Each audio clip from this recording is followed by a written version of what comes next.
நடிகை பூர்ணிமா வரலாறு. இவர் மலையாளம், தமிழ், தெலுங்கு திரைப்படங்களில் நடித்திருக்கிறார். 1980களில் ரொம்ப பிரபலமான நடிகையாக திகழ்ந்தவர். இவர் திரு இயக்குனர் பாக்கியராஜை திருமணம் செய்து கொண்டவர்.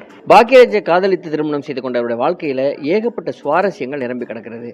இந்த பூர்ணிமா பாக்கியராஜ் அவர்கள் எந்த ஊரை சார்ந்தவர், இவருடைய குடும்ப பின்னணி என்ன, இவர் எப்பொழுது சினிமா துறைக்கு வந்தார், சினிமா துறையில இவருடைய சாதனைகள் என்ன அப்படின்னு நடிகை பூர்ணிமா பாக்கியராஜருடைய வாழ்க்கையில் ஏகப்பட்ட சுவாரஸ்யமான விஷயங்கள் இருக்கிறது.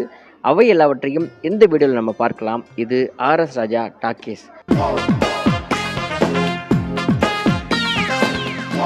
இதுவரை இந்த சேனலை நீங்கள் சப்ஸ்கிரைப் பண்ணலாம். சப்ஸ்கிரைப் பண்ணிவிட்டு ஒரு லைக்கையும் போட்டுவாங்க.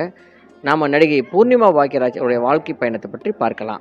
1980களில் தமிழ் சினிமாவையே கலக்கிய நடிகைகளில் ஒருவரான நடிகை பூர்ணிமா 1960ஆம் ஆண்டு ஜூலை 27ஆம் நாள் தஞ்சாவூரை பூர்வீகமாக கொண்ட